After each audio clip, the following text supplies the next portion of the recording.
The pump shack sat a quarter-mile up the access road from the wellhead, and at 4:50 that morning, Dale Renner stood outside its open door, with a wrench in one hand and the back of his neck, telling him something he did not yet have words for. The air had gone wrong. Not louder, not colder, just wrong in the way a smell is wrong before your mind agrees to name it.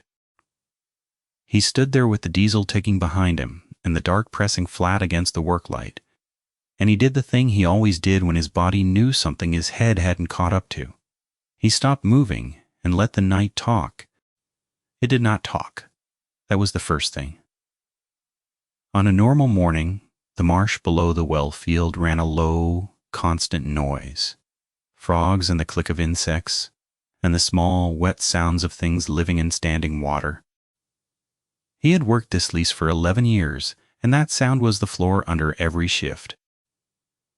Now there was nothing under his boots but his own pulse and the diesel in a smell he could not place, thick and animal, and rolling up the slope toward him on air that should have been still. He was 46. That mattered to him the way a level mattered, the way a torque spec mattered. He fixed pumps for a living, and a pump did not care what you believed about it. It ran or it didn't, and the reason was always findable. If you were patient and honest about what you saw, he had built a whole life on that. He checked the gauges twice. He wrote the numbers down even. He did not round, did not guess, did not tell a story where a fact would do. Men who told stories on this lease got hurt, sooner or later, by the thing the story papered over. It was a creed more than a habit, and he had come by it the hard way. His first winter on the lease, a hand named Petrie had sworn the number 5 separator was sound because he wanted it sound, because checking it meant draining a line in the cold, and the separator had let go at shift change and put a man in the burn unit in the city for 6 weeks. Dale had been the one who pulled the log afterward and found the readings Petrie had copied forward, without taking them, the same 3 numbers down a whole column. Too clean, the signature of a man writing what he wished instead of what the gauge said. Dale had not copied a number forward since.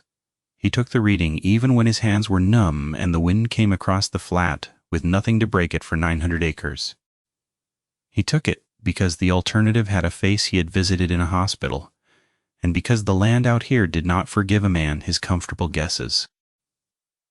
So his mind was an instrument, and he trusted it the way he trusted the good torque wrench in the truck box.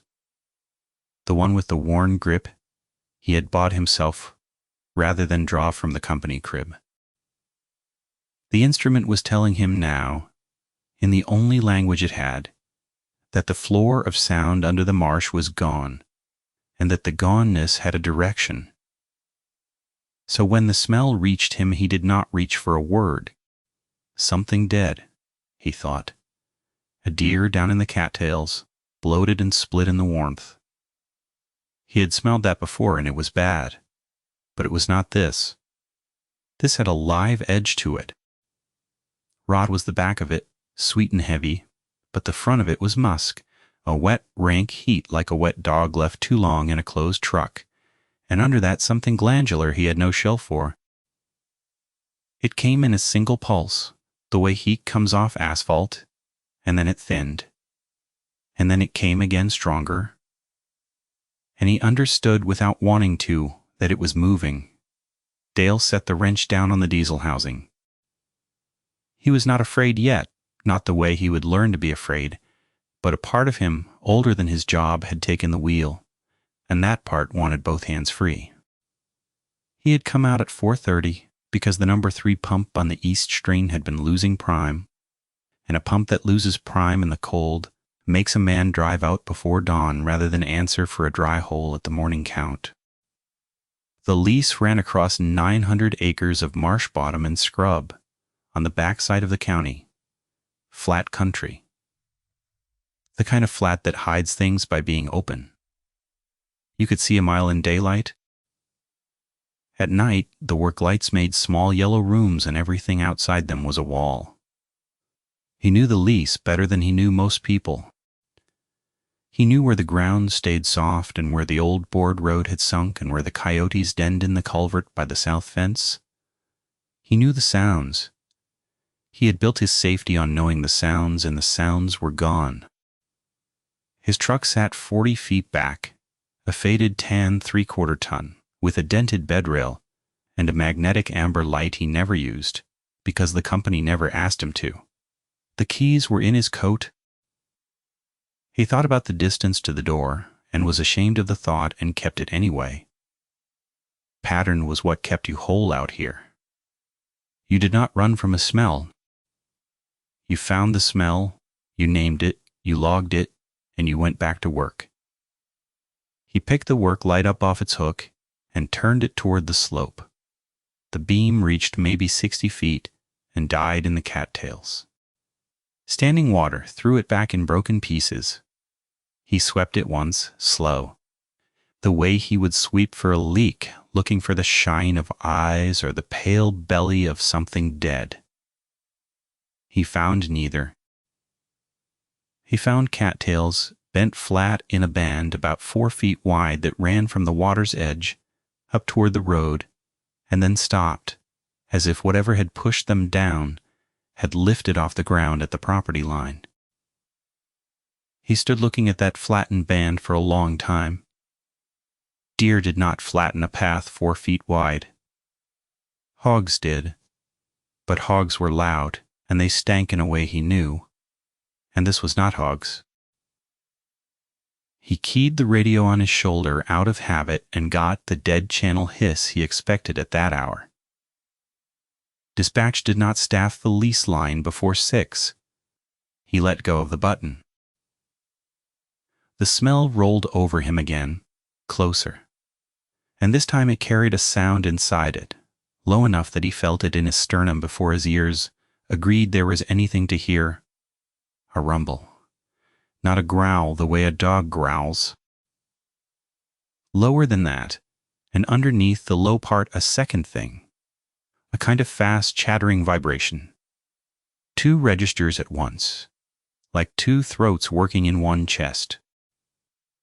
It came up out of the dark below the light, and it did not rise and fall the way an animal's voice rises and falls. It held. It held the way a running motor holds. Steady, indifferent, and then it stopped clean, all at once. The way you'd cut a switch, Dale did not move.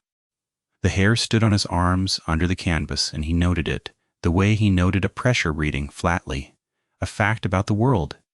Whatever had made that sound was close enough that the smell and the sound had arrived together now, and that meant it was inside 60 feet, inside the dark, beyond his beam.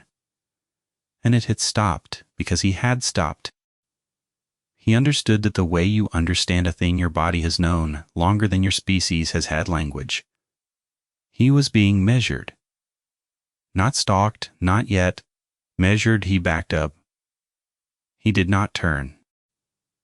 He had hunted enough to know you do not turn your back on what you cannot see. And he kept the work light pointed down the slope, and put one boot behind the other across the gravel until his shoulder hit the truck door he had left open. He got in. He pulled the door to without slamming it. He sat in the cab with the work light still burning in his hand, throwing crazy shadows off the dash, and he watched the place where the cattails ended, and nothing came out of it. The diesel ticked. His breath fogged the inside of the glass. After a while, a long while, the frogs started up again down in the marsh, 1 and then a dozen, and then the whole low floor of sound returning like a tide, and only then did he realize how completely it had been switched off. He finished the pump at first light because the pump still needed finishing, and because he was not going to drive home and write nothing in the log. Dawn came up gray and even across the flat country and proved nothing at all. The flattened band of cattails was still there in the daylight, dark green, crushed pale, and at the upper end of it, where it met the soft ground at the road's edge, he found the first track. He crouched over it with his carpenter pencil out and did not touch it. It was not a deer, and it was not a hog, and it was not a man, though it was closer to a man's track than to anything four-legged. It pressed into the soft black soil to a depth of better than 2 inches, which on ground that took his own boot a half-inch, told him the weight that had made it. It was long.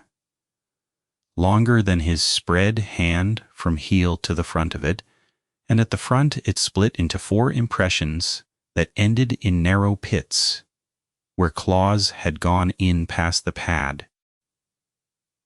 The ball of the foot carried the load forward, the way a man's does when he is up on the front of his feet, but the heel had come down too. Narrow and deep, and the whole shape said something that walked upright and heavy and put its weight down with intention. He measured it against his pencil, and then against the pencil, and his hand together, and he wrote the numbers in the log in his small square hand. Length, width, stride to the next one, which was not the length of a stride a thing that size should take. He wrote it all, and he did not write a word about what it was because he did not have a word he was willing to defend. Hair. He took 3 photographs with his phone and hated looking at them. How the camera flattened the depth out of the track and made it look like a smear in mud, harmless, the kind of thing a man imagines. The track and the ground had a presence the photograph killed. He stood up with his knees aching and looked down the flattened band toward the marsh and then back at the pump shack and the open access road, and he saw for the first time that the path did not come up out of the marsh toward the well by accident. It came up at the one point on the slope where the work light did not reach. The dead angle behind the diesel housing, the one place a man working the pump could not see. He stood with that for a while. Then he closed the log and drove home. His wife was up when he came in, Moran at the counter in his old flannel with the coffee already going, and their daughter still down the hall asleep. In the room they had painted pale green the summer before she was born. Cora was 14 months. She had just learned the word for the dog. They did not own and used it on every animal she saw, and the sound of her saying it through the monitor was the sound Dale measured every other sound in his life against now. Marin looked at his face and set the second cup down and did not say good morning. "What?" she said. "Lost prime on number 3? He hung his coat on the peg by the door, the way he had hung it 10,000 mornings. And the ordinariness of the motion felt like a lie even as he did it. Cold snap. That's not your face for a pump. He had married her for a lot of reasons, and this was one of them. That she read him the way he read ground, and that she did not pretend not to. She had grown up 2 counties over on a place that ran sheep, and she knew the difference between a man tired from work and a man carrying something, and she was looking at him now the way her father had looked at a sky that was about to turn. He pulled the chair out and sat down across from her and put both hands around the cup she had poured and told her about the smell and the sound and the cattails. He did not tell her about the dead angle behind the housing or about being measured, because those were not facts he could lay on the counter between them, and because Cora was down the hall. Marin listened with both hands around her own cup and did not interrupt him once. "A bear," she said when he was done. It was not a stupid thing to say. They got black bear through the county every few years, drifting down the river corridor, and a bear stood up and a bear stank and a bear flattened brush. She said it the way you offer a man a chair, wanting him to take it. Bear doesn't walk on 2 feet for 100 yards and then stop. He said it without heat. Bear track's a bear track. I know what a bear track looks like. Pulled one off the back fence 2 springs ago, you remember. The one got into the Hendry boy's hog feed. He drank the coffee. It had gone lukewarm and he drank it anyway. I know what a bear leaves. This isn't it. Then it's a bear with a bad foot, she said. And you'll find out it walked funny because it was hurt. And you'll feel like a fool. And I will let you feel like a fool, and we will both be glad of it. She wanted that to be true. He could see her want it. He wanted it too, wanted it so badly he nearly let her put him in the chair and sit him down in it. He let it stay on the counter between them like something they could both agree to look at, and neither of them touched it. And after a minute she went down the hall to get Cora up. And he heard the small rising sound of his daughter waking, and the murmur of his wife's voice over it. The smell did not come back for 3 days. He worked the lease and watched the marsh and found nothing, and he had almost let himself drift toward the bear, toward the bad foot, toward the thing that walked funny because it was hurt, when on the 4th night the dog 2 leases over started screaming. It was not his dog. The Vasquez place ran cattle on the section to the east and kept a yard dog, a big, rough heeler cross named for a president. And Dale had heard that dog bark at coyotes and at his own truck and at thunder. This was not in the vocabulary. This was a high broken sound that climbed and cut off and climbed again. The sound of an animal that had stopped warning and started begging, and it came across the flat country at 2:13 in the morning. While Dale stood on his own porch because he could not sleep and the smell had reached the house. That was the part he could not make fit. The Vasquez place was 2 miles off. The dog and the smell arrived together at his porch, and he understood, standing there in his socks, with the screen door cold against his back, that the smell at his house and the dog screaming 2 miles east could not be the same animal. And that meant there was more than one. Quote, or it meant the one moved across 2 miles of open ground, faster than a thing that size had any business moving. And he did not know which of those was worse. He stood on the porch and breathed through his mouth so he would not have to smell it, and watched the dark over the marsh, and the smell thinned, and the dog's screaming dropped to a whine, and then to nothing, and the nothing was worse. In the morning he drove the 2 miles east before his shift. Hector Vasquez was already out at the dog run, with his hat off, which Dale had never once seen, and the run was open and empty, and the chain that had held the dog lay in the dirt, still clipped to the post at one end. The other end was not broken. Dale had broken chains, and seen broken chains, and this chain was not broken. The links at the loose end were pulled, long, stretched oval, the way soft iron stretches under a slow, enormous pull, and the swivel had been turned in on itself. No blood. That was the thing he kept coming back to, standing there. A coyote takes a dog, and there is blood, and there is a body, or part of one. There was a stretched chain and a smell already fading off the dirt, and a wide flattened place in the grass beyond the fence, where something heavy had stood and turned and gone, and there was no dog, and there was no blood, and there was no sound from the marsh at all. He crouched and picked up the loose end of the chain, and weighed it in his hand. 3/8 proof coil, the kind you bought by the foot at the co-op, rated past anything a dog could put on it. He had hung gates on this chain's twin. To stretch a link like that you needed a come-along and a fixed anchor and time. And what he was holding had been stretched in the dark in the space of whatever sound Hector had heard and not gotten up for. He set it back down exactly where it had lain, the way he would leave a scene, and stood. "You smelled it?" Hector said. It was not a question. He was a hard, practical man who ran cattle and did not waste words, and he said it looking at the grass and not at Dale. 2 nights now, Cattle won't go to the east fence. I find them all bunched at the tank in the morning like somebody pushed them up there in the night." He turned the brim of the hat in his hands. Bayar woke me. The first night barking like he meant it, and then not like he meant it. Then quiet. I told myself coyotes, and I went back to sleep.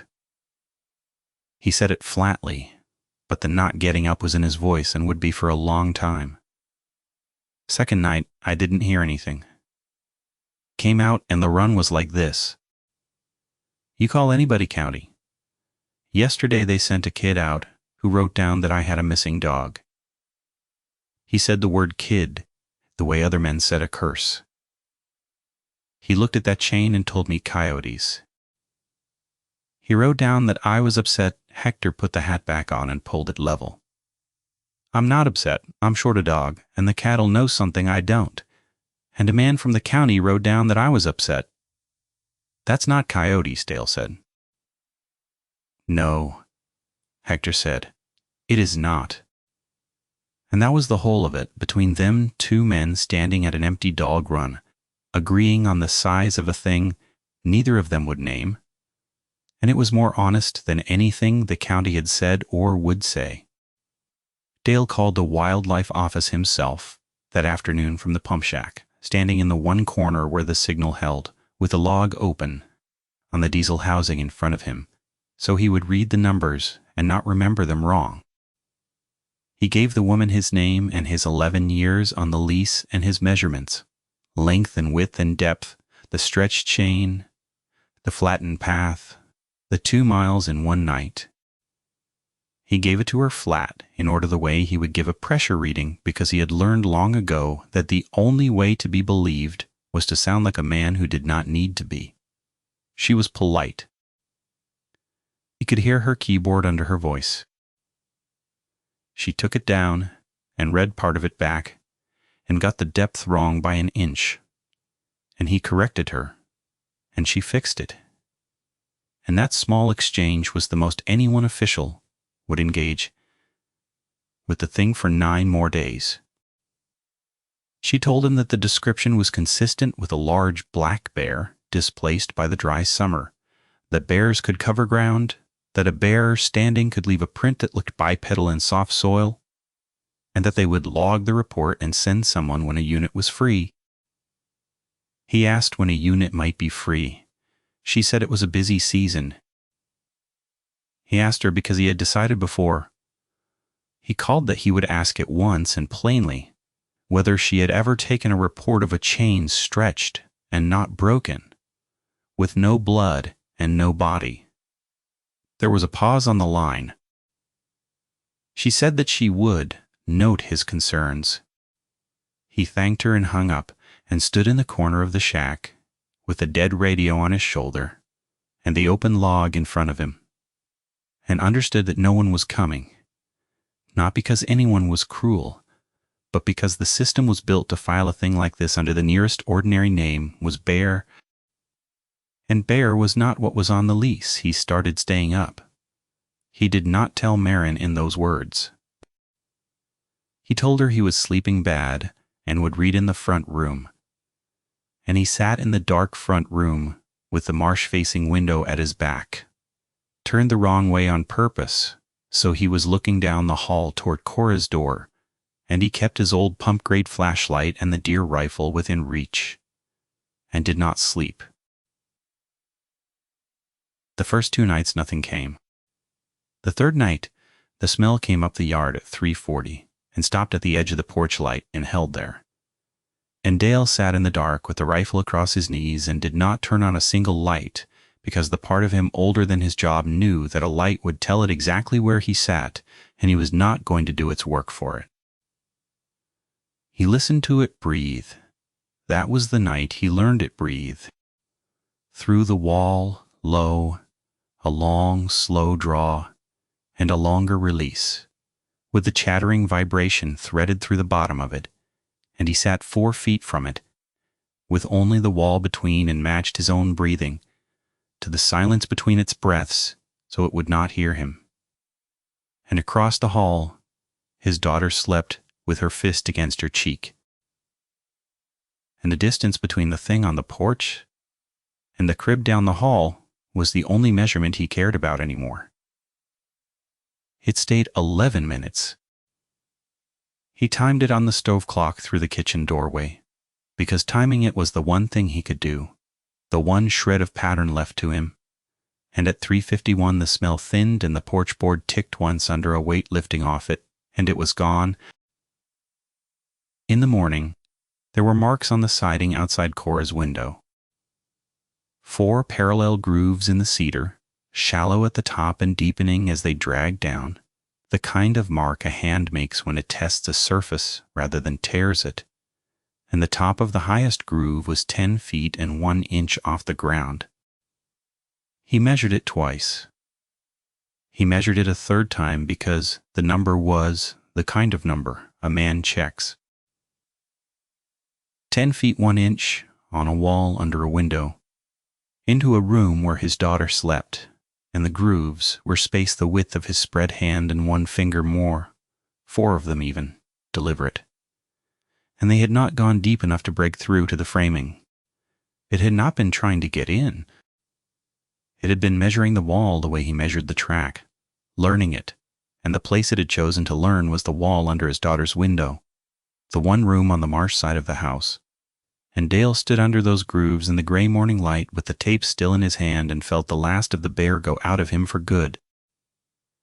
He did not tell Marin about the height. He told her there were marks and that they were keeping Cora in their room from now on. And Marin looked at his face and did not argue, which was how he knew she had already stopped believing in the bear too. They moved the crib that morning, the 2 of them, the white rails and the thin mattress and the sleep sack printed with small foxes, into the corner of their own room away from any window, and Cora thought it was a game and laughed the whole time. And the sound of her laughing while they did it was the worst thing Dale had carried yet. Marin held the foot of the crib and walked it backward through the doorway, and her face over the white rails was set the way a person sets their face to keep it from doing something else.